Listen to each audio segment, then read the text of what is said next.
Great. That's the one you clap. Thank you. Thank you. It's really a pleasure to be here. My name is John Wade. By day, I work over at Clements, but the rest of the time we spend on workforce and education. And we've formed an initiative called Journey to Growth. And some of you have heard about that initiative, and it's really about growing and diversifying the regional economy.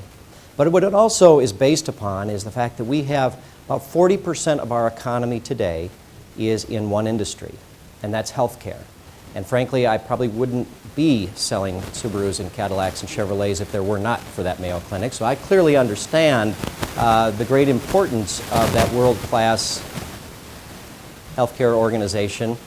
At the same time, we know, and the senior leadership of Mayo knows, that our economy is entirely too dependent on healthcare. And we need to diversify this economy. And that's really tough with this tremendous amount of growth that's going on in healthcare, which is, again, a very good thing. But how do we really diversify the economy? And what type of workforce do we have today? And what kind of workforce are we going to have going forward? As a parent, I can say I truly appreciate everything, those of you that had anything to do with my children's success, particularly my daughter's. Mayo High School took very good care of her, and I appreciate that. She's a sophomore at the U and doing well.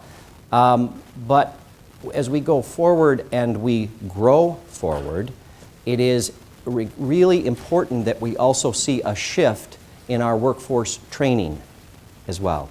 We have largely built a baccalaureate-driven model.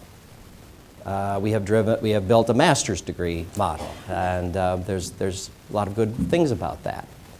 But one of the greatest challenges we have, probably in my opinion, the greatest challenge we have, if this DMC thing is going to happen, what is that, 20 billion, or we got about 585 million in public dollars, 10, 11 billion in private dollars from Mayo and other development. It is a tremendous opportunity, but it's really approximately the same amount of growth we saw the previous 20 years. We had $5.4 billion worth of growth and development, 25,000 new people, and we're seeing a little bit more, but about the same going forward. And there are great challenges with that kind of growth, but I'll tell you this, it's not access to capital. It's not about the money. The money is in the marketplace and wants to invest here and in this region. The greatest challenge we have is a qualified workforce at all levels. And the folks that are here today are going to talk a little bit more about that and about what those needs are, because the needs today are very, very different than what they were just a few years ago. My children, I have two, neither one of them had an option about what they were going to do. I didn't say where they had to go to college, but they were going to college. And they were on a baccalaureate trail, and that's where they, from the very beginning, that was the expectation. They're doing well with that, and that's a great thing. But I'll tell you something, I don't know, and I have to answer honestly, would I have been as excited if one of them wanted to be a plumber? If one of them wanted to work in the hospitality industry, our second largest industry, or technology, our third, or agriculture, or other areas, would I have been as excited about that? And I'll tell you, some of the biggest challenges we have as we diversify this workforce is you, educators, me, parents, and how we come together to really provide other opportunities that are going to provide young people the skills they will need to thrive in this great and growing economy. There is a real shift that has gone on in our world, in the business side. I have 5 openings right now at that store over there. Those jobs, those are all technical. They pay between $50,000 and $100,000 a year. We can't fill them. Every one of these people will tell you about vacancies they have. I talked to a person at Mayo the other day. They have 250 open RN positions, and on and on and on it goes. They'll talk more about that and how they're meeting those challenges, but it's a big challenge for us. We have to recruit, we have to train, we have to excite our youth about the opportunities that are going to present themselves right here, or it won't happen. It will not happen. Our economic growth will slow. It's all about workforce and all about education. With that said, we've been on this journey for about 12 years. At the Chamber, we used to say that this was I've said for a long time, the greatest challenge we have here is access to a qualified workforce. Jess Erke who we are co-presenting today. Jess Erke was head of workforce and education at the Chamber of Commerce, and we worked together there for a number of years, and now is vice president of Smart HR, great HR company, and one of the most brilliant minds I know. But one of the things that Jess did, she first came to the Chamber, and this is like 9 years ago probably, and she went to a workforce meeting in Texas. And I was talking to her on the phone, and I said, Jess, how's the meeting? And she said, you wouldn't believe it. And I said, what's that? She said, it's all about workforce and education. And that was before we were really tuned in, and we in Rochester got tuned in before the Minnesota Chamber and others did. But she was right then. And we've shifted a lot of our focus at the Chamber at the time to workforce and education related work. Valuing our educators. I love that when you walk into that teacher, those experiences with teachers, and oftentimes teachers you say, well, you know, we need more respect, or we need more, you know what, everybody respects teachers. I don't know who doesn't. No one in our world does not respect a teacher or the principals or the counselors that do this incredible work you do every day.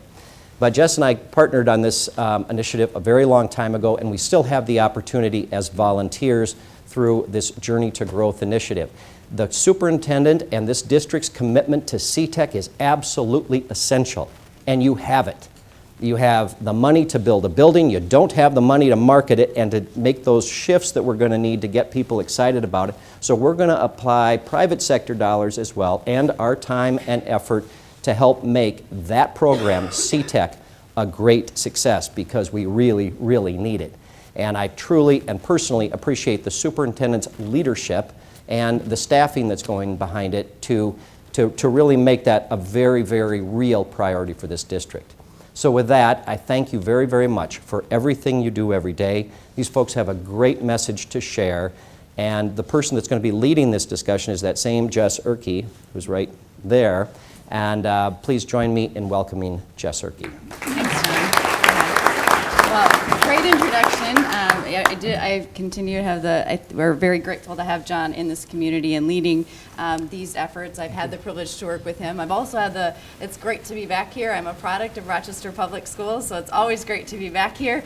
And I also was very privileged to have the opportunity to be an educator in the public school system. So I also give my thanks to you, and I am glad that I continue to have the ability to be involved in education and workforce efforts. We do want to save some time, most of the time, for you to be able to ask some questions and get some answers from the panelists today. So we're going to take some time to get to know them. And I asked the panel basically to introduce yourself, the company you represent, but most importantly, maybe speak a little bit more to your industry, because you're also representing the industry today. So the industry you represent, and hopefully you can talk about a couple of things that are just awesome about your industry. Why is your industry so awesome, and maybe a great challenge that you're facing right now in your industry that this group needs to hear. So name, business, industry, what's awesome about it, what does our education administration need to know, and what's maybe your greatest challenge? Aaron, would you be willing to start us off? Sure. Okay. How long can I talk for? Let's shoot for 2. Okay. And I'll give you. Ready, go. Go. First, what's awesome about the construction industry, specifically the construction industry in southeastern Minnesota, is that construction has always been a place where people who are willing to work hard can earn a great living and provide for their families and have a really rewarding career. So that's what I would say would be the awesome thing about construction. So my company, my great-grandfather started it back in 1937. Would be considered a smaller general contractor compared to many others in the state. We work from Owatonna, Casson, we're in Pine Island right now as well, Rochester, Dover, Yoda, St. Charles, and Winona. So really southeastern Minnesota. We have 5 trades that we're signatory with. So aside from our Office of Project Managers and administrators and CPAs, we also have our own carpenters, bricklayers, cement finishers, and operators and laborers. So we actually do the work. One of the challenges that we have been faced with is one of the great things about being a union contractor is we've got a lot of folks that have had great careers in construction, and they're eligible to retire, and they've got great retirements and pensions. And so for me to do the work that needs to get done, I don't like to think of my company as a bucket, but in some ways it is. And I'm trying to put more resources and water into that bucket. And I've got all the folks that have earned their retirements coming out. And I'm trying to fill them with the voids that they're leaving with new folks, and they don't have the experience. And youthful enthusiasm is absolutely fantastic and critical, but take 20, 25 years of experience and replace it with a really enthusiastic person with 6 months of experience. You just can't do it. So that's my challenge. Right. Thanks, Aaron. Jane. Well, good morning. I'm Jim Kelly with Construction Partnership. Construction Partnership is a nonprofit company that started a little over 20 years ago in 1993. We represent the 3,000 union workers in southeastern Minnesota in about 165 different companies, including Albany Beneke. We go out and try to promote union construction, try to promote the safety that union brings, the cost savings it brings, but also the trying to retool and pull in the union trades or the construction trades to show that it's the right pathway. So, we're passionate about going to the schools, passionate about trying to get the right people into the things and filling those voids. The neat thing is being part of every project that's out there. We're out on the job sites, we're taking a look at it, we're making sure owners are getting what they're paying for, or if they're not, we try to help them to align the right resources with the right contractors. The challenging, as Aaron mentioned, is the worker shortage. We're part of Journey to Growth is creating that career pathways, and I'm also part of that group as well, as trying to create the career pathway of what it takes, when you're a sixth grader and you want to be a carpenter, you want to be a plumber, and just giving them the right directions. And the key thing is partnerships with the school districts. We've been talking a lot with RCTC. I thought I saw Michelle over there, not too back there. And creating like a pre-AIM. I know John likes the AIM word, apprenticeship, internship, and mentorship, which is key in kind of creating those pathways and being upfront and honest with the kids instead of pushing them to careers that there may not be any jobs, like architecture. There's 20,000 architects in Minnesota out of work, but we still push them into those programs. So, and then they become union carpenters or something. So, thanks. I'll pass it on. Great, greetings. Good morning. My name is Brad Jones. I am the director of the Rochester Convention and Visitors Bureau, and we serve the hospitality industry, and that industry serves about 3 million visitors a year that come to Rochester, and about 12,000 employees that serve those folks that come here.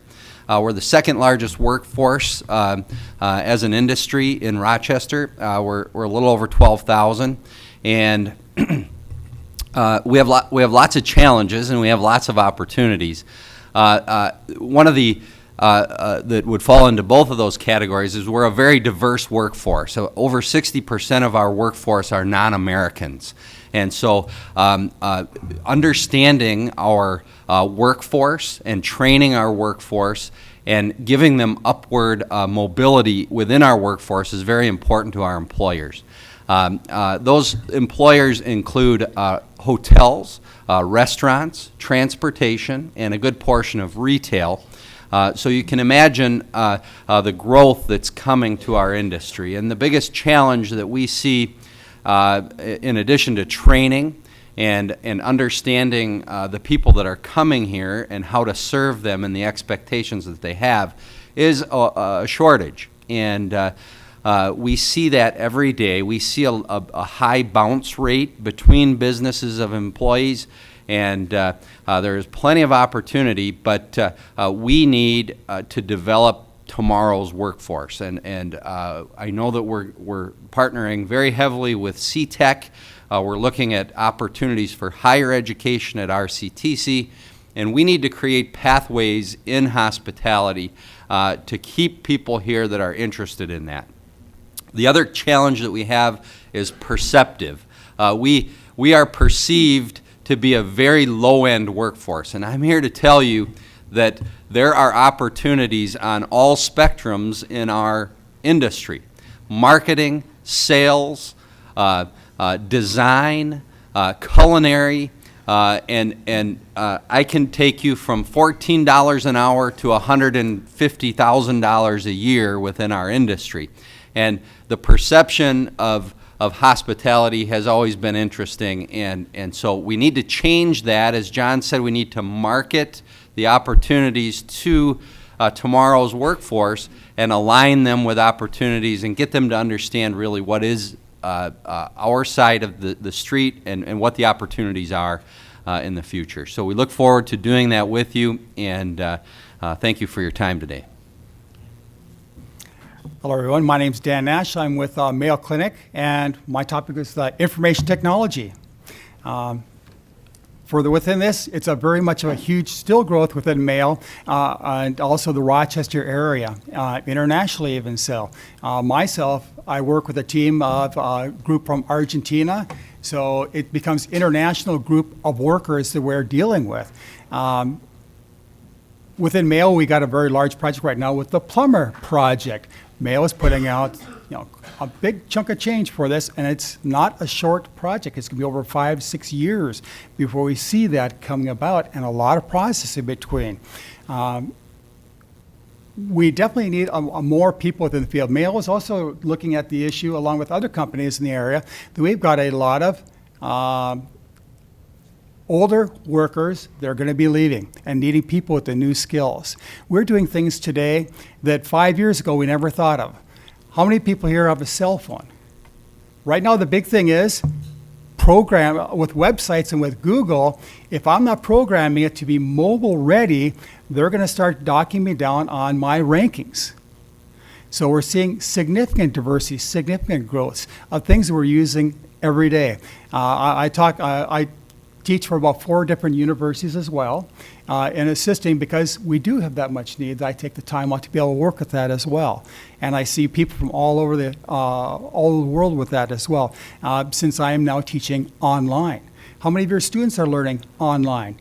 That is a new growth, and also a new service that we're providing as that just-in-time training. So we're seeing so many more things that touch everything. We'll see all the trades here, and we'll all be affected by information technology and the fact of manufacturing and by robotics. Someone's got to program it, design it, and maintain it, to my time card. It's gone all electronic, and I take a look at online, to the grades that your students are providing and interactions you're having with your parents and faculty. So we definitely see a very large growth with this. It doesn't look like it, but it does require some skill sets to get in. And we can talk more about that, but it's really, for me, it's an exciting field because there's so much change and so many different personalities for different parts. We've got people at the front end setting up the look and design, to people at the back end working with the security, the databases, setting up different applications and what we call web services. It's definitely changing too. So if you like change and you like some dynamics and being at the beginning and front end of different things, we've got old products that are being rejuvenated, redone right now because of the change and how much interaction there is. So it's an exciting field, lots going on, lots of opportunity too. And it's not something where you're going to wear out your leg, wear out your hands, you can't work anymore unless you can stop typing. I don't know, that's about the only thing. And even that's becoming point click. If we take a look at, I can set up a business just doing WordPress, which is just snapping things in, and have a good business as long as I have good communication skills and can set up some customer service. Thank you. Thanks. Nate. Awesome. Yes, I'm Nate Nordstrom with Brandhoot, and we've been in Rochester. I've been in Rochester for about 5 years. I'm actually a transplant from Nebraska. Lived in Omaha. So I know Mr. Munoz loves that. And first off, I just want to say thanks for having us here, and thanks for, I'm very excited to see what Rochester's doing to push more towards this direction. If I wasn't being an entrepreneur, I think I would really enjoy teaching. I think I always would have loved teaching. I think one of the best things, the best opportunities you have as teachers in the education world is to inspire students. And I'm very, very thankful for those past teachers, my mom being one of them, that inspired me and helped me find things that I really enjoyed. And the things that I really enjoy is websites, apps. I enjoy technology, and I love making it work for people as a tool. So thank you for what you're doing. My background in education is pretty diverse. I was homeschooled, I did some private school, I went to public school and high school, and then I went to University of Nebraska at Omaha. So I've seen a little bit of everything. I think one of the best things I learned was how to teach myself. And that's one of the things that my mom taught me was, hey, here's your goal, here's the tools to get there, now let's do it, and had some accountability. Now when I was younger, I wasn't given as many options. For example, I was required to go to a speech class, and I absolutely hated it. I didn't want to get out of the car. This was like 7th grade or something. It was like a private, presenting to a group like this of other students. And I hated it, but I'm so glad I did because it turned out to be, now more natural. So talking a little bit more about our industry, again, I would agree with what Dan was saying. I love that it's dynamic. It's always changing. It's a new challenge. There's always something fresh. For me, that's great because I get bored. I think something that's really exciting about our industry as well is that just about everything runs on code now. Everything. I mean, it's not just your cell phone, it's your toaster, it's your car. I mean, the new Tesla cars, I don't know if you've seen those, the all-electric cars, it's basically just a computer with 4 wheels. And so everything's going that way. And so, again, to talk about the diversity of opportunities there from design, design's really important. If it works well but nobody knows how to use it, that's a failure. If it looks good but it doesn't do anything, that's also a failure. So there's a lot of collaboration between people that just like to make things look good and people that just love to sit and stare at code all day, and that's not me. But our team does, and I enjoy working with sort of the variety of people that we have in our group. Challenges, definitely finding people, like everyone else here, finding the right people. For me, I'm not necessarily looking for someone that has a bunch of credentials. I'm looking for someone that can prove they've been creative and they've built things, they've done things. And so I'm looking for examples and good references. And I think Dan also talked about good communication skills, really, really critical. I would take someone with good communication skills, a lot of interest in learning and growing their skill set over someone that is good at what they do, but is just kind of a jerk to work with. So communication skills important. All right. I don't know. Tristan? All right. Can you guys hear me okay? All right. I'm with Pace Dairy Foods. We are a local cheese packaging facility that has been here in business for 40 years. Going to kind of echo what everybody has said. Manufacturing is an exciting industry, and sometimes people don't see it that way. So it's our excitement and it's our challenge, I think, all at the same time. You can start with us entry level. You can move into higher skilled technical positions. You can move to a lead. You can move to a supervisor. You can have an entire career with us, raise a family like Erin was saying, and have a very successful long-term career with us. Some of the challenges we're seeing is we have a lot of people who have 40 years of experience with us who are now going to be retiring again in the next 6 months, some of them, and that's scary. That's a lot of knowledge that's walking out the door, and how do you again replace that with people who are excited but just don't know the industry? So how do you bridge that gap, providing the opportunities as well as the experience that we're losing at the same time?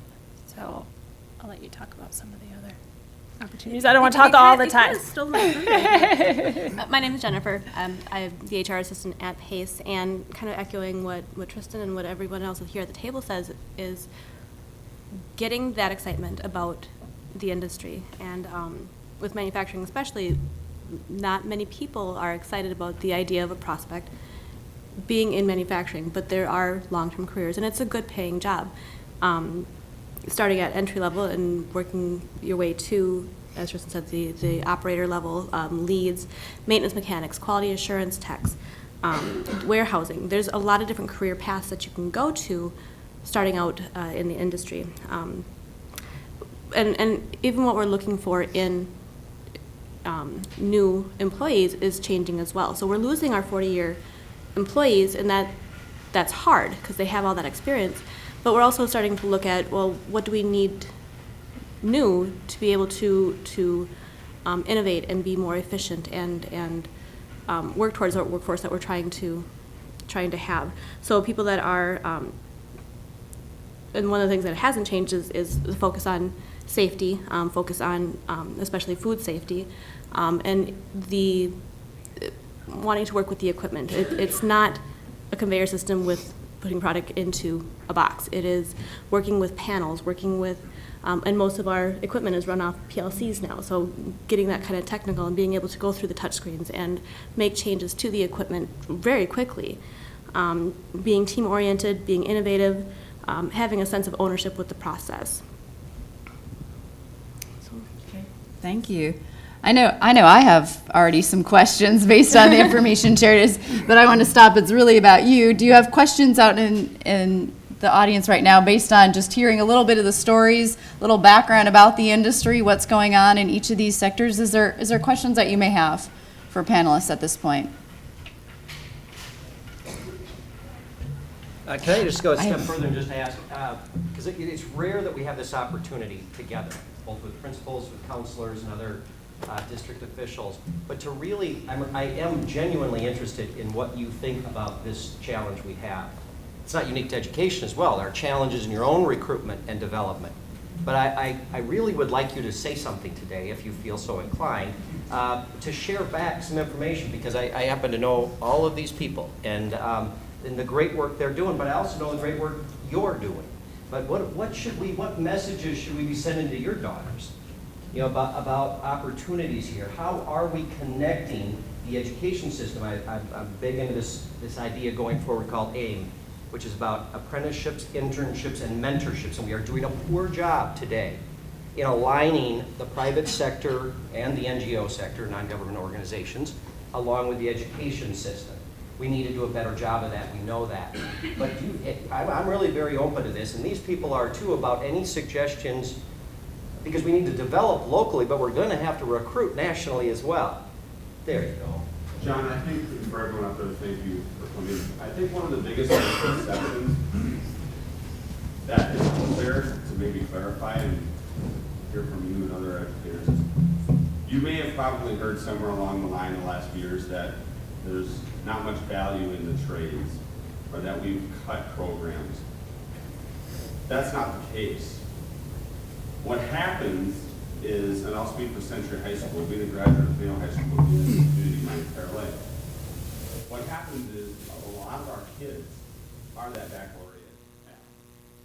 So when it comes to the staffing and when it comes to the funding, and thankfully with Dr. Lewis and Superintendent Munoz, we've been able to refigure some things in the last couple of years with our staffing, so we've been able to do some pretty cool things.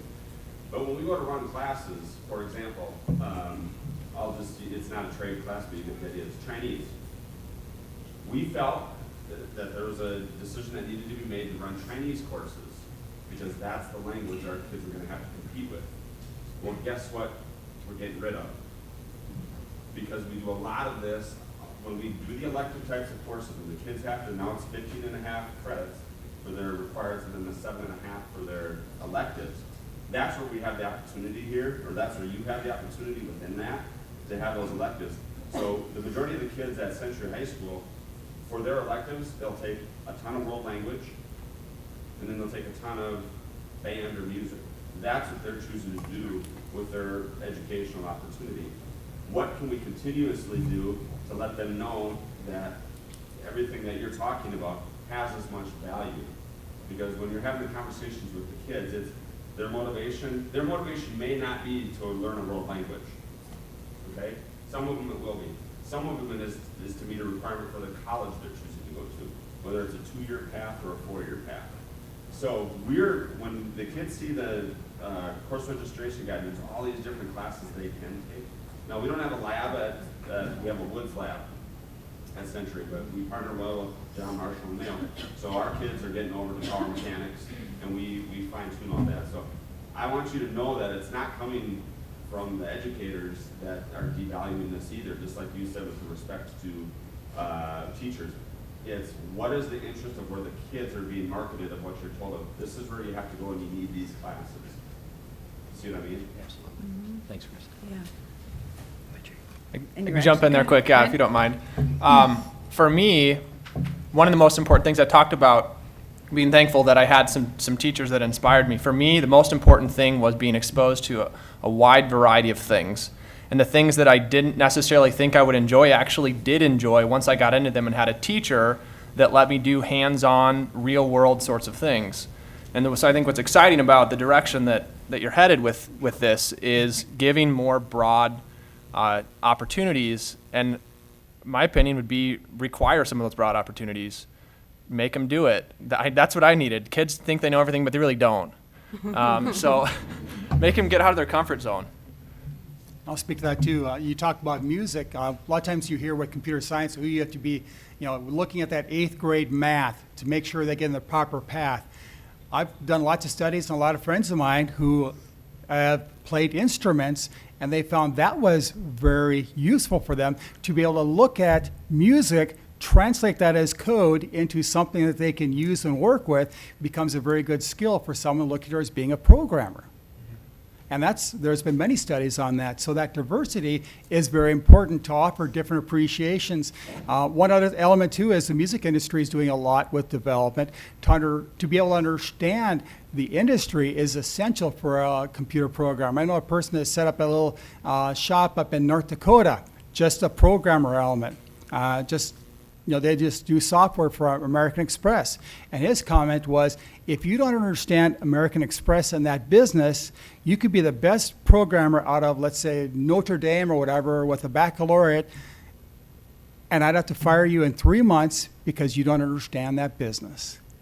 So that diversity becomes very important as well, to be able to understand different things than just a straight focus. So I definitely applaud what you're saying with that as well. To add to that too, some of the things I hear about when I talk to students that want to get into the career trades is their parents. It's that misconception from the parent side that the trades or hospitality or other groups is kind of a bad job to get into, where they push their students. John, you mentioned your daughter's pushing them into college. So the more we can educate those parents and let them know these are good careers that you can have, and just not a job that you're going to do for 6 months and then try to find another job. We have a lot of highly educated carpenters out there. We have 4-year degrees, we have law degrees, we have police officers that came into the trades because they couldn't get work. So just continuing that education. And it's not all on the educators to figure it out either. So. And one thing to mention too is many of our industries offer tuition reimbursement programs, so they can be a starting point, career pathway, and then while working, have the opportunity to go to school and better themselves in any one of many different areas, which still could apply back to the industry that they're working in. We have many of our associates that participate in tuition reimbursement go to 2-year or 4-year programs. Some of those classes would be reimbursable because they would affect their ability to progress within our industry. Great. Other questions?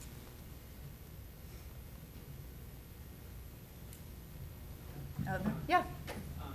As educators, we come through that bachelor's, master's, et cetera, process. So some of that is unfamiliarity, really, with other areas of careers. I was a high school counselor, now I'm in middle school this year. But I would see with the 4-year colleges, they're coming in, there's a rep from every college, and hey, we're here, and kids will come down, and we kind of know that track. I had a kid who wanted to be a heavy machinery operator, and it's like, okay, what do we do with you? So if there's a way, we talk about apprenticeships, and if there's, getting those people into the school and kind of, getting kids to meet one-on-one and see those opportunities and that kind of thing. I don't know. I think you're absolutely right, and that's why when I talk about AIM, or apprenticeships, internships, and mentorships, it is largely to provide a different level of connectivity, and I would say a different level of resource too, because the private sector, and we hear about the challenges around this ring, and you hear about it frankly everywhere you go, is willing to step up to that. Schools are willing, as you would do, to align that young student with an opportunity that they're interested in. You want that as a counselor. But what we don't have is the mechanism to align those two. So who do you call? And I think you're absolutely right. The colleges, different trade schools have been, or colleges, frankly, have been very good at building tracks, rightfully so, into our schools, and they should. And there's a lot of great opportunities there to connect kids with. But I think there's got to be a better way to connect all kids with different opportunities that really might be out there. I appreciate the point. I'm sorry, there's another question. There's another one, yeah. So one of the things that we do, someone from RCTC comes into our counseling office once a week. Kids know they're coming in, they sit down, they talk about different opportunities that come. And then they also have multiple schools that come into the counseling office and say, Miss Davis is coming tomorrow, I really do think kids would be interested in that area if you want to go to the schools and saying, I'm going to be in this week, we're going to be talking about carpentry if anybody's interested.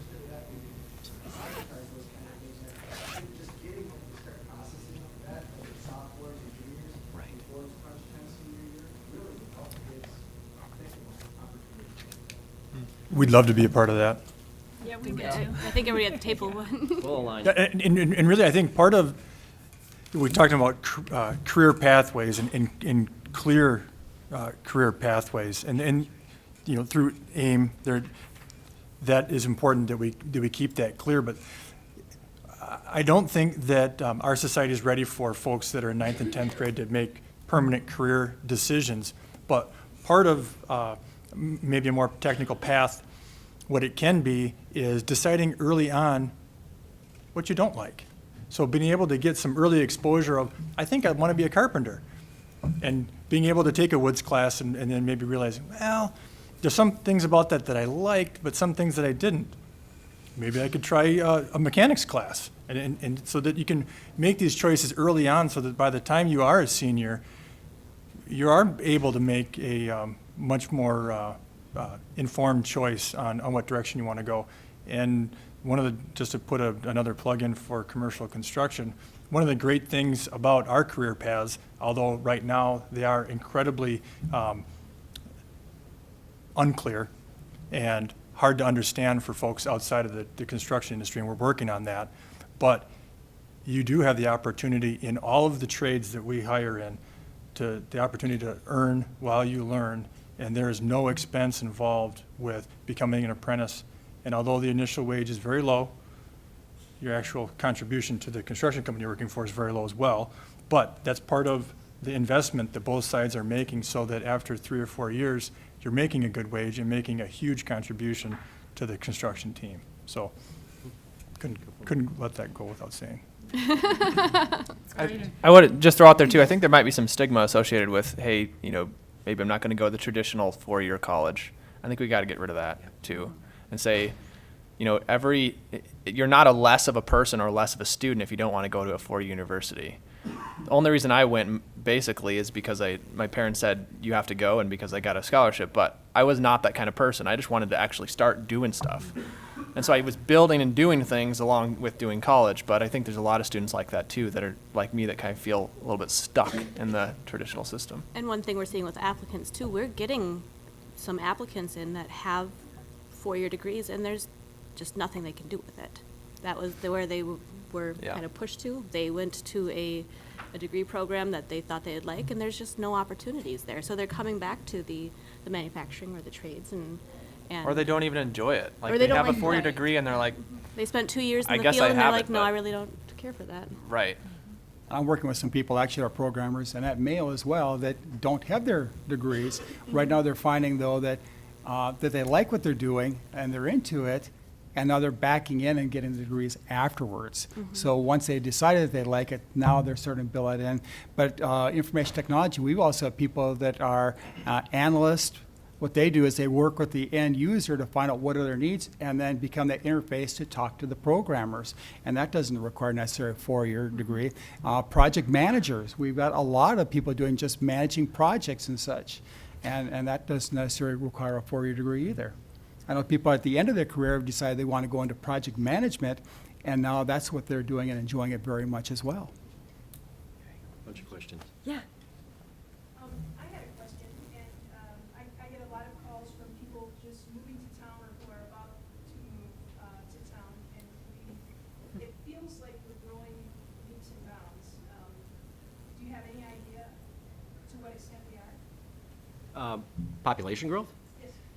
Well, as you've seen some studies recently, it's flattened out a little bit. That ebbs and flows. We anticipate that over the next 20 years, the original projections with DMC, I think we were talking about 35,000, of which 16,000 were going to be Mayo Clinic's own growth.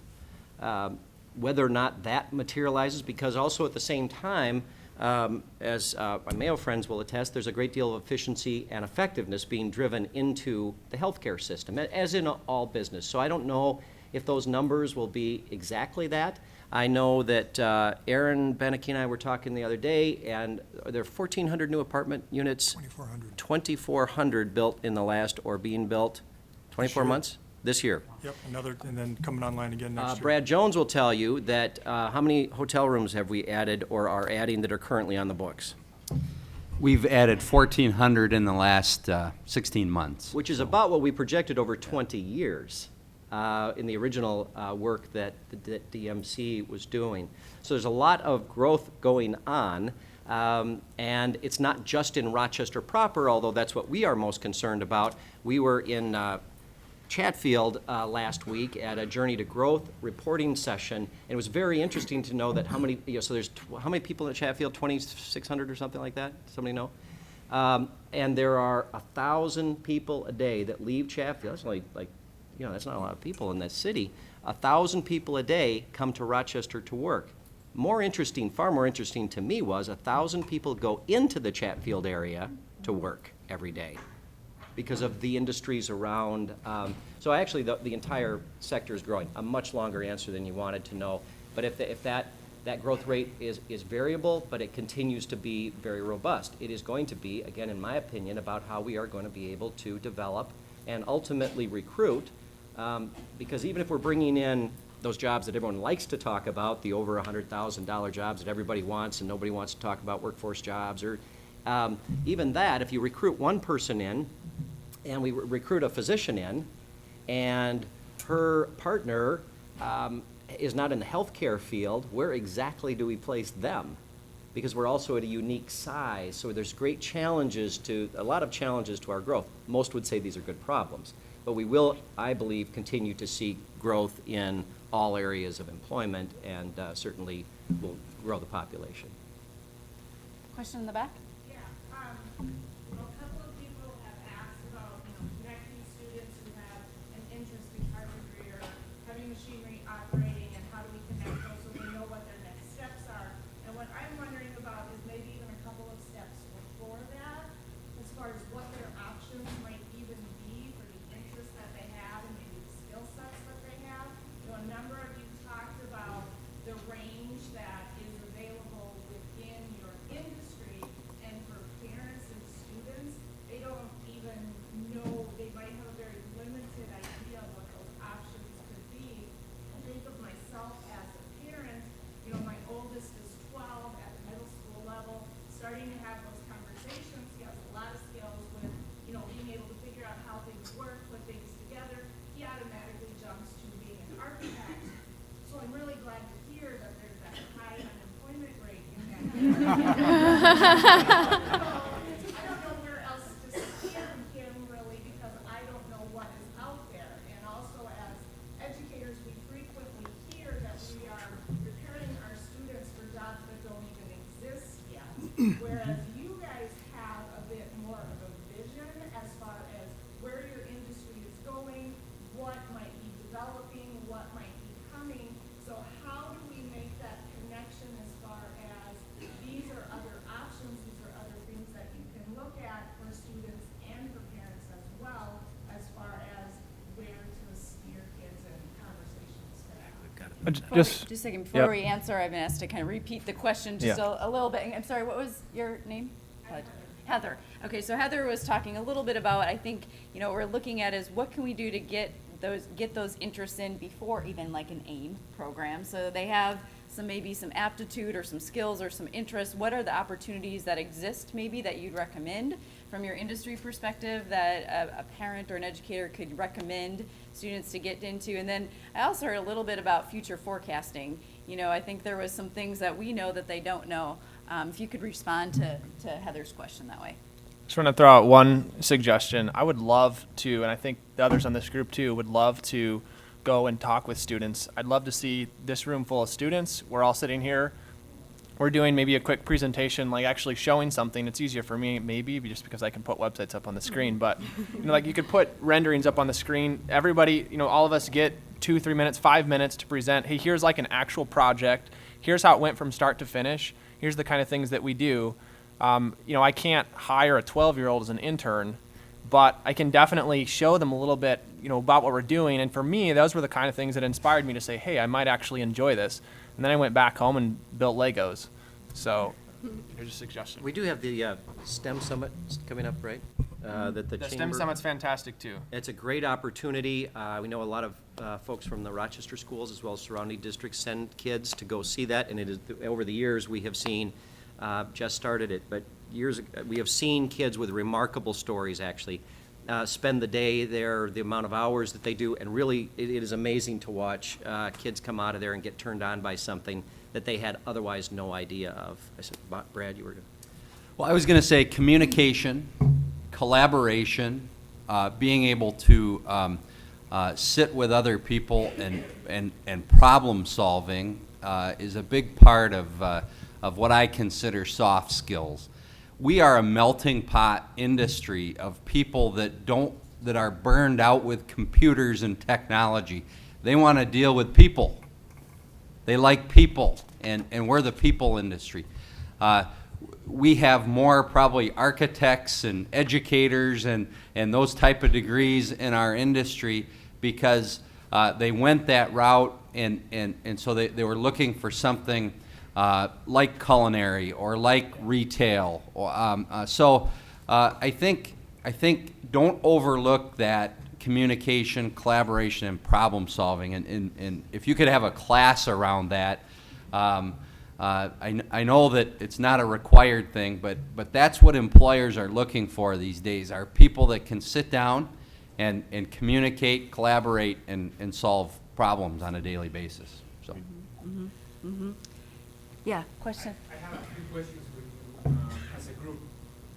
What sort of campaign are you guys having to make it cool to be in the trade industry for kids to be excited to be part of that? Come on. What influence are you having with the city planning to have affordable living? Because when you start with a low-paying job, you have to find a place to live, and there's not a lot in the community.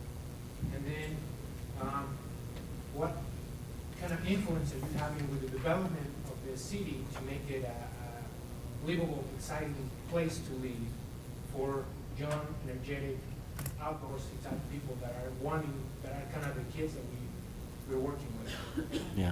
Okay, so, and your name, sorry? My name is Oscar. Oscar. Okay, so Oscar, a three-part question. I'm going to break it apart a little bit and make sure we address those. The first one was kind of, what I heard was like the cool industry campaign. So what do we got going in our area, or what, and maybe or not, or what would we see need to get going in order to really market this industry so that, I would say more of an industry perspective, Oscar, that you were thinking of? Anything that you know about that you want to react to, or just in general?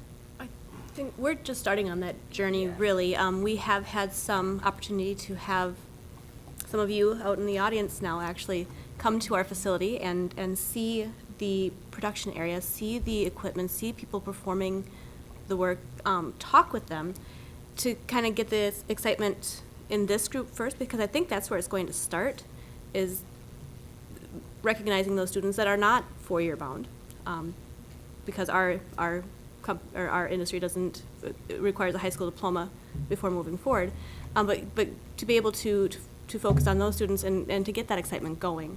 Other things that we've been doing, we would love to participate in the coming out to the schools so that we can be there as a resource or to answer any questions they may have. But like I said, we're still pretty new in that journey. Sometimes sponsoring field trips to your facility. Got it. That's right. Yeah. Jim. Housing was... With the construction trade, I think 2 years, and I know a few of you groups came to it, they did a program called Construct Tomorrow, where they did a hands-on thing. They had concrete set up so students can play with the concrete, do the tiling, do electricians. We're trying to schedule one of those again, and I think last time we provided the cost for all the busing, so there was no cost for the transportation to get the students there.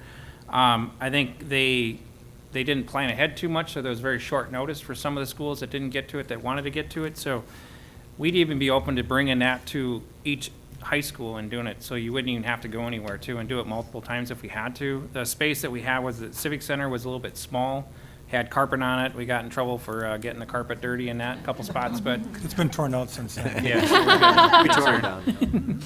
So we're able to do that. Some of the problems that I see is a lot of the trades would kind of create some of their own problems, I think, too. And I talked to Michelle just the other day from RCTC about the tests they give to students that are getting to it. I don't think any of us could probably pass that test no matter what education they have. I think they're asking the students too much, and it's not tied into what they're actually taught in school. So we need to work with that. But then some of the other stuff, too, that I've been thinking about while we're talking here is if you go through an apprenticeship program, what else is in need of that, so they could get a 2-year degree, you know, and how to partner that. And some of the trades, like the plumbers have figured it out. The painters now, with a 3-year program, you'll end up with an associate's degree going through that. And that's what the parents want that I talk, is they want their kids to have something. So if they want to get into being a carpenter and they come in with a 2-year associate's degree, they can go on and be a project manager, and they don't have to start from ground zero. Because if you go to Riverland or RCTC, you go to the 1-year, 2-year carpentry program, you start out in the trades as if you didn't even go to the program, and it didn't make any sense to me. So they need to fine-tune that and retool that themselves, so. There was also a question about housing, too, sorry. Yep. Well, I think that the reality is, if you're a first-year apprentice, excuse me, in any of the trades, you don't own your own house. That's just the reality. You're either still living with your parents or you're living with a spouse, but you know, we're talking about a wage that's in that $12 an hour, and that's just going to be for the first couple of months. But that's reality. So many of the folks that start out in construction are still living with someone else. That is just the way that it is. But after several years, you know, a journeyman carpenter right now, they're making $46 an hour. A journeyman bricklayer is at $42 or $43 an hour. So it turns into a very respectable wage quickly. And as far as outdoorsy people, I could not think of a better career choice for somebody who's outdoorsy than construction. Anybody else have something to react to with affordable housing? The other one was, anybody on that one? Go ahead. Brad? You know, I think we need to have a better discussion about affordable housing. I think that when you say that word, a lot of things come into people's heads. We asked the question of our workforce. We did about a 700-person survey recently, and it was a very minor issue. I thought it was much larger than what it was. I think that our workforce is very creative when it comes to housing, and also we have a lot of variety of housing in this area. It's not necessarily just Rochester. It's an area discussion, but you know, I think the knee-jerk reaction is to just go out and build a lot of one type of housing, and that's not the answer. I think we need housing on all levels, and we had better understand what people are looking for before we decide for them what type of housing we're going to build. So I think there needs to be a much higher, bold discussion about housing, and it's an easy thing to throw out there, and I don't think that our community really understands that issue.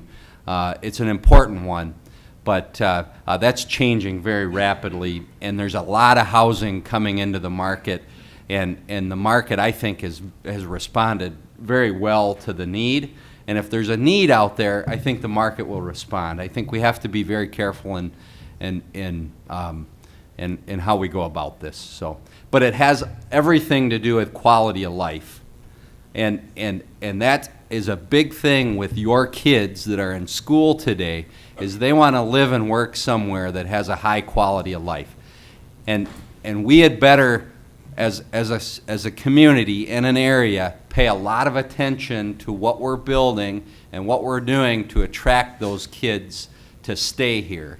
If we don't, we're going to lose a lot of those kids to other areas, and they're not going to rebound back here, and we're going to be in a bigger problem. What we're building today isn't for us. It's not for our generation. It's for the next generation. And so we need to think outside of the box and create a quality of life here that they want. So I should throw out really quickly. I think, you know, again, not to discount your question or your concern. I think that's valid, but I think it's something that I see a lot of people don't have, and I don't actually have naturally either, is just budgeting skills. My wife's really good at that. I'm not. When we were first married, we had a child on the way, and then we ended up having, the child. We were living on $2,500 a month, and that's not very much. We made that work for about a year. You can live on a smaller budget. I think sometimes kids' expectations are that they're going to have a fancy car. We had a piece of junk car. It was just awful. You have to pay your dues first. It was fine. Yeah, it got us by, and we were, we weren't trying to keep up with, the people next door. The 40-year-old that's had a professional job for 20 plus years.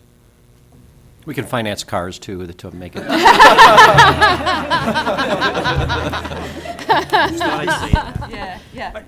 Just one thing, it's kind of come up a couple ways, and I don't think that we've delivered a clear path.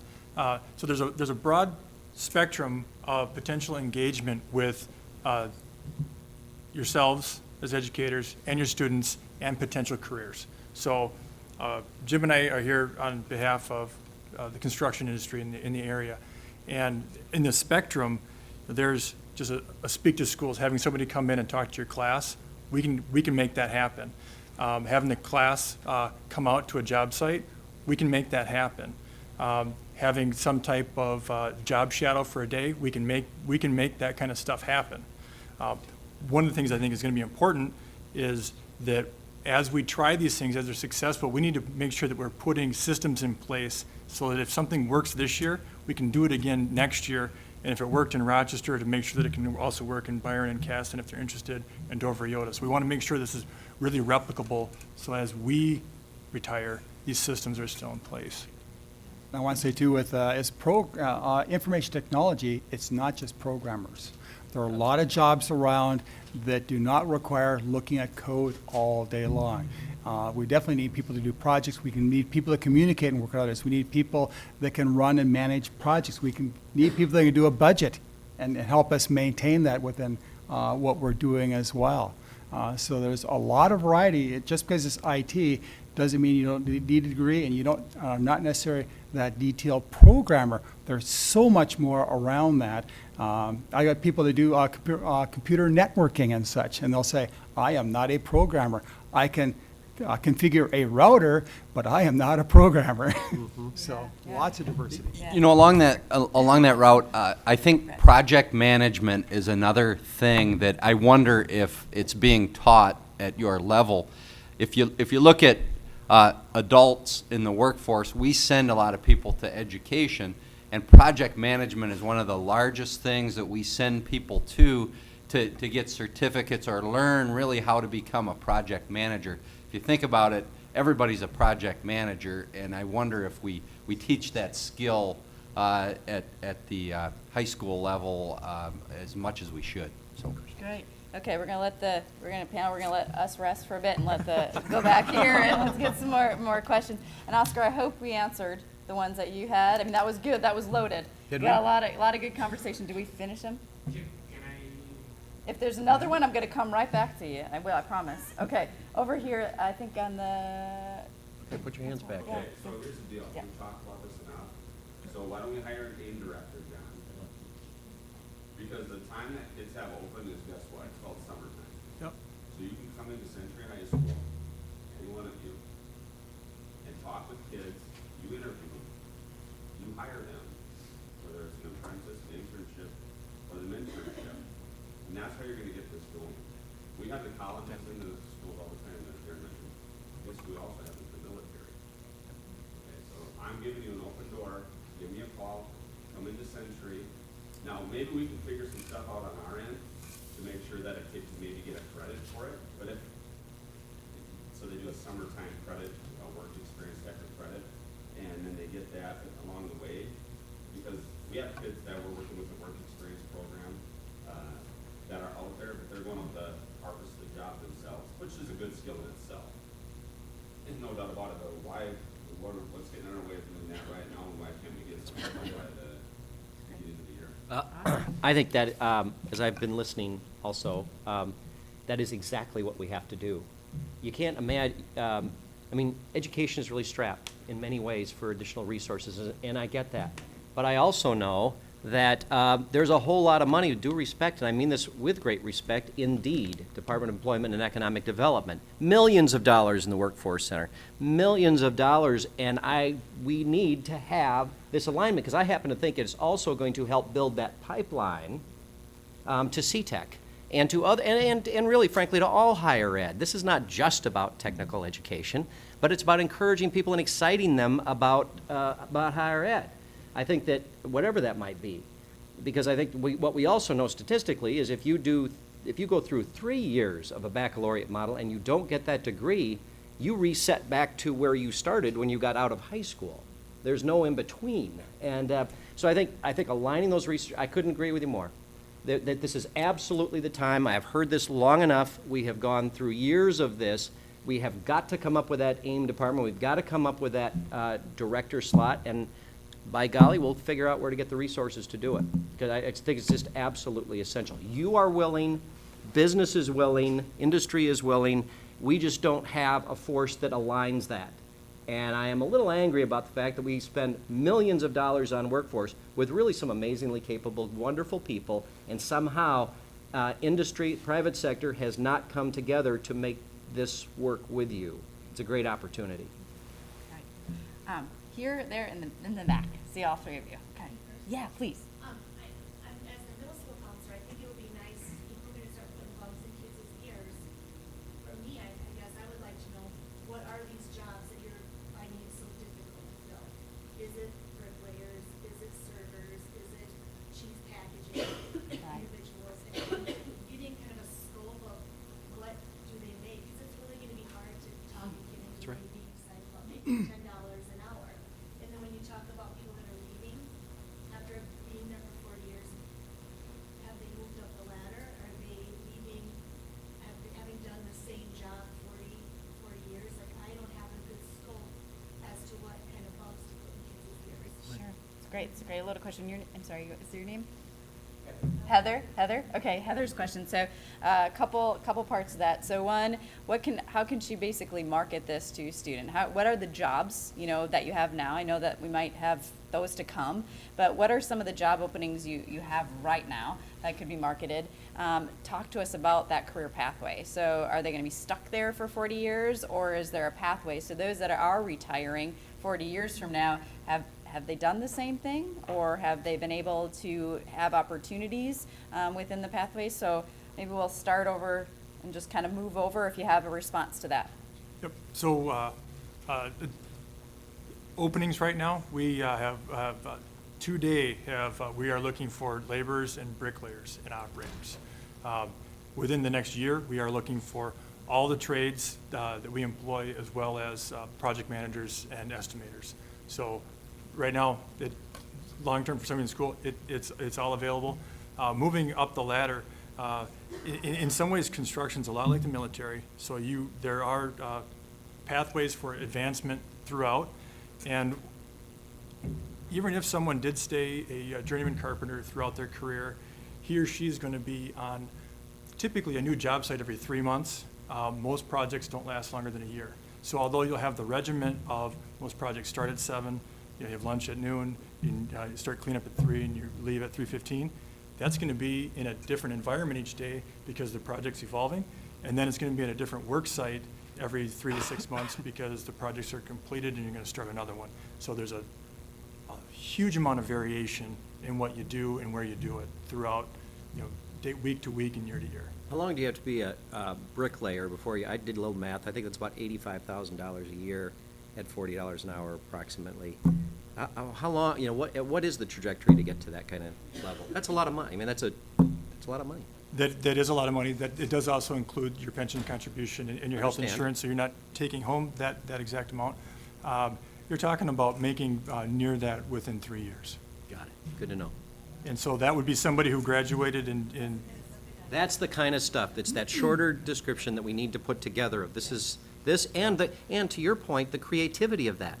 I mean, I happen to have some brickwork done occasionally, and it is amazing to watch the artistry and, that goes into those fields as well. So, I don't know, there's a lot of creativity as well, which is pretty cool. Great. and problem solving. Brad, from your, sorry, Jim, go ahead. In the hallway out there's some handouts. I have a wage card that we hand out, which is journeyman rates, and most of the groups, it's 50 to 70% of this is the apprenticeship wage scales. So right now, the lowest wage scale, and this is 13, 14, so I'm just working on updating. I print 1,000 of these a year, and I give out 1,000 of them. So also in the hallway is a handout that's a description of all the trades and a link to the website. So we want to get these into the schools. And to kind of add to something earlier, what I hear about from all the labor side of the trade groups, not the management side like Aaron is part of, is they always say the schools don't want them there. And what I'm hearing from everybody, that's not true at all. So we got to change their mindset and make sure they're open to come in school, because they kind of feel like, the adopted kid or something that's out there that that you don't want them there, but I don't hear that at all. So also on our website, you can go to it and it talks about it. It has links to everything. We need to get these out to the students because when teachers see this, they're like, I don't even make that much. And so, you know, we want to push that. So these are great tools here too. So Before I move on the panel, we have about 6 minutes, and we have a couple other questions. So if you could kind of scale it back to that end result that we were talking about, kind of what are those jobs? What is this pay range? What are the opportunity? That'd be great. Ours is tough. It's A to Z. You know, we have a lot of general manager openings, a lot of management type opportunities, accounting, those types of things. So it's really A to Z. We see openings at all levels, really, to be honest with you. So. Okay. And wage range, how long do they need to be there to? Not long. If you're good and you're in it, you know, you'll be well over $20 an hour pretty quickly, and you know, we have, I would say the sweet spot is really that $50,000 to $60,000 a year type position, you know, full time. We get a lot of people that don't want a traditional job. And they want to enjoy the outdoors. Some people want to have 2 months off a year to go do something. We get a lot of free spirits in our industry, and so that's okay. Great. Thanks. For information technology, it's a very wide range as well. You can be work for charter at putting cable in people's houses for $35,000, $40,000 a year. You get about 3, 4, 5 years experience as a developer in a specialized product. You could be looking over 150, 170.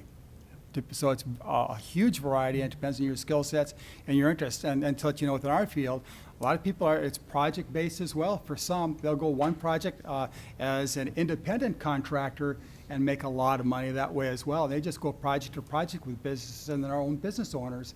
Or I can be I can be in Mayo or IBM or other companies and, you know, stick it out for 15, 20 years. But within that time frame, you're going to be doing different jobs. And Dan, those are real opportunities right now, the ones that you were talking about. Okay, Yes. great. Nate? Same sorts of opportunities. All I would say is I would love to provide, whether it's a one page or something, if there was provided to us a structure, hey, you know, put the name of your business, put the types of things you have, how long, just tell like the day in the life of, and say, you know, what's the pathway look like? I'd fill it out and then put it in your hands. Great. Okay. At Pace, we have about, most of our positions are on second and third shift production. They start about $14 an hour, but if you want to move up into those higher skilled technical positions, those are about $20 an hour. And we have folks moving into those 6 months after they've been hired. One of our challenges is, though, it's that off shift, and not a lot of high school students necessarily want to go work second or third shift. Second shift might be not so bad. That's kind of our younger crowd, but third shift is a little bit of a struggle to have people say, yeah, I want to work overnight. So that's probably our biggest challenge. But the opportunities are definitely mostly on third shift. All right. Great. Mike, are we done? Yeah, well, just a couple things, but I think we can look at once we have to.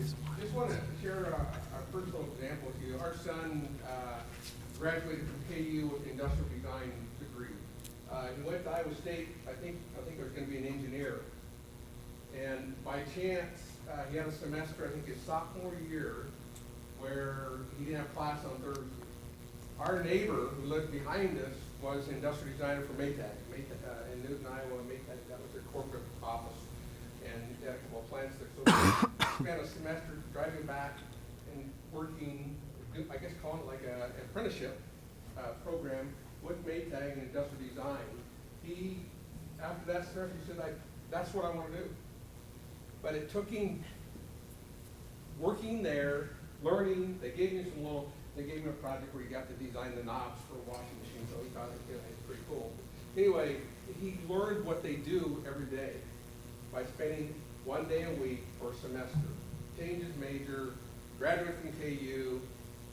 He didn't have any apprenticeship opportunities besides that one Thursday a week, so he went to San Francisco, did an internship with Prague. Then he took a job in Chicago, worked for Sears corporate office, and now he's a senior level designer for a private company in Chicago, making a lot of money that took me probably 30 years in my career to get to the level he's at. And he's been out of college probably 6 years, I believe, somewhere around there. So we really need to give kids exposure to what's out there. And what's exciting about what I heard today is both sides are on the same page. Yeah, we just need to align it. Yeah. We, on the educator side, is we ourselves have to be better educated on what's out there and available to our kids. And then we have the challenge of educating our kids and the parents. Because we have some, as somebody said, we have some parents that don't see these careers as the thing to do. So we need them to help us educate the kids and the parents. And I can tell you, I've been working with these people for 2 years. They're ready to do whatever it takes to make that happen. I think what's key about not only is it great to hear the story about your son's success, but it was because somebody across the street was able to align him. What about the kid that doesn't have somebody across the street? Right, exactly. You know, his career path would have been entirely different, probably would have been wonderful. But how, I think that's part of what that message is here today.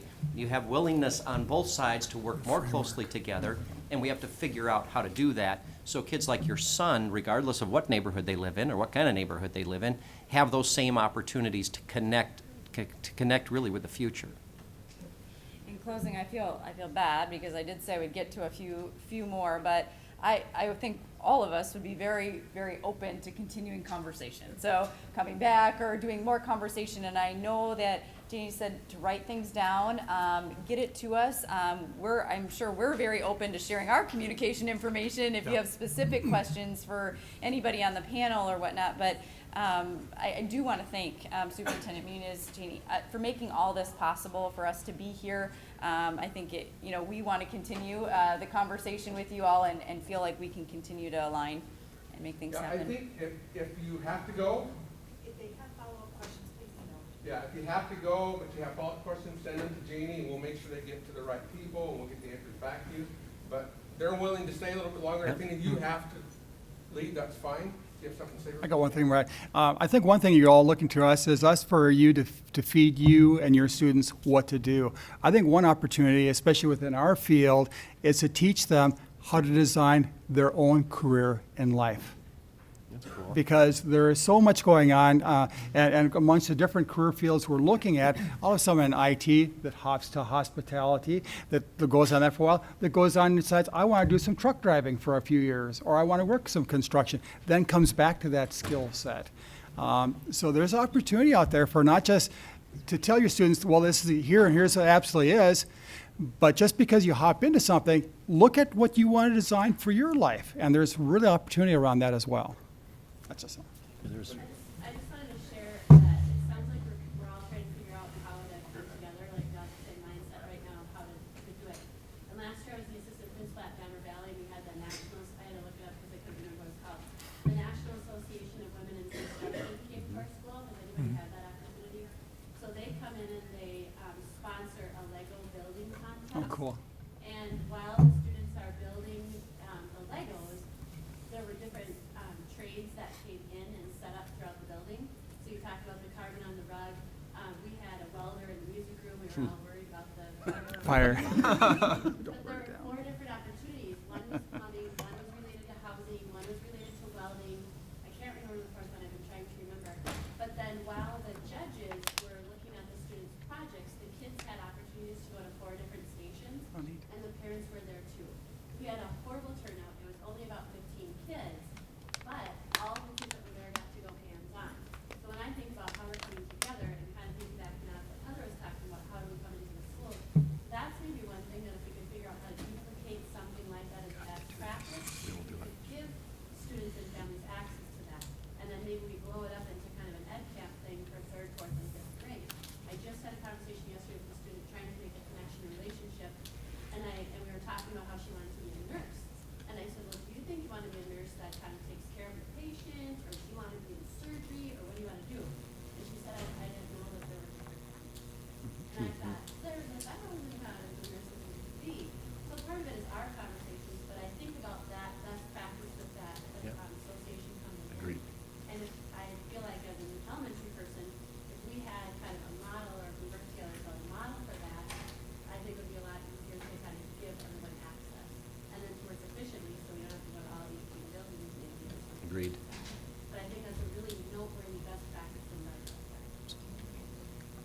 Thank you. Yeah, I know we're trying to wrap up here. I've got about a 20-second, very brief demo that I had been and asked if we had any slides or anything to bring in. That's why the computer's here. I don't know if I could show that real fast. Yeah, sure. Just wanted to give an example of the kind of things that I would love to show students and the kind of things that inspired me was to see like the real things. Like we're talking about it up here, but we're all trying to just imagine like what it is that we do every day. So the new DMC website is something we put together recently. And I just wanted to show just a couple basic features, get an idea. This is design, this is engineering, there's a lot of project management. You can go in here, you can explore the city and what DMC has planned. You can go in and take pictures. And this is all touch, it's mobile optimized. If I hit my escape key here, we go home. You can see how this presents itself. You can see the text now is below. Everything's read below for mobile. So that's all I want to show. Here's an example. Like this kind of stuff is for the bright students. They would be so excited to see this. That's awesome. I agree. I think it's going to be interesting too how we align. This is all about connectivity. I think this meeting today. Don Sapala is here, who is actually one of the founders of CTEC and former president of RCTC and runs as executive director of GRAUC, Higher Education Advocacy Organization. A lot of people are in tune with this, but we have got to figure out how to, and I appreciate, Dan, your point about how do we model this, not only for students, but to connect what these opportunities are. There's a huge void. We're not connected, whether it be the great opportunity you just showed. I mean, I would urge you to go out and look at the Journey to Growth website. Was it j2g.mn. something? Anyway, take a look at, or go to the READY website, RAED, pardon me? Sidebarring. But take a look at this information that's out there, because I think we're not picking it up just generally. But there's a lot of sector information that's going on as well that we're looking at. The growth areas that we see really are related to hospitality, manufacturing, agriculture. These are the top areas that we are actually where the growth opportunity is outside of healthcare.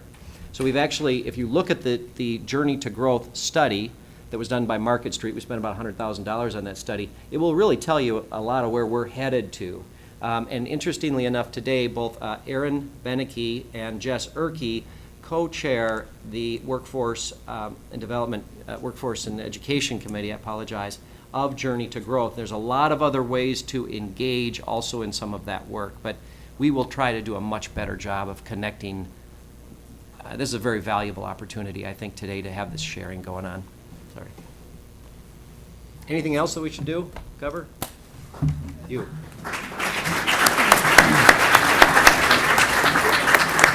I'm sorry. No. Think about like generational poverty, cycle poverty, families. You have a lot of young parents who have great skill sets, looking for opportunities. You guys also looking to, look at those young parents and adults as to market to them as well.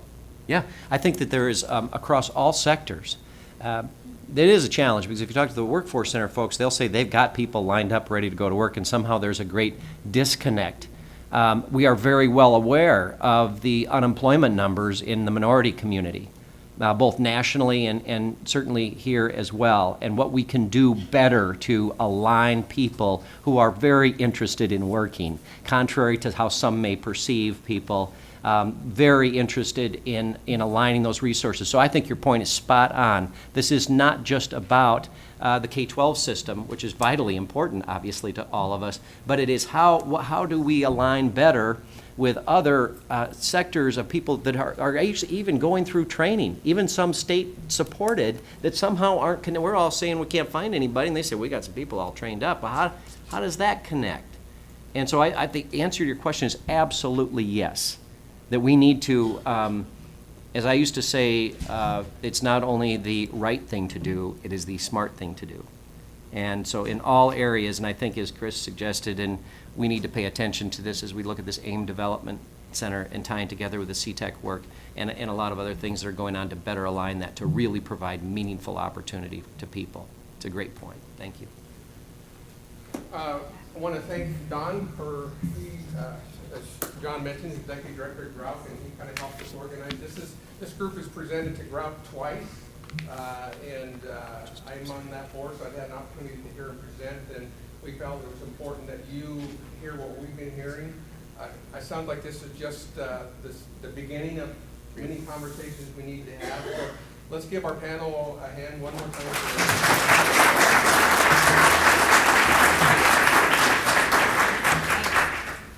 Thank you. Thank you. Thank you. Yeah, we'll Have a cheer great for him. day. You all-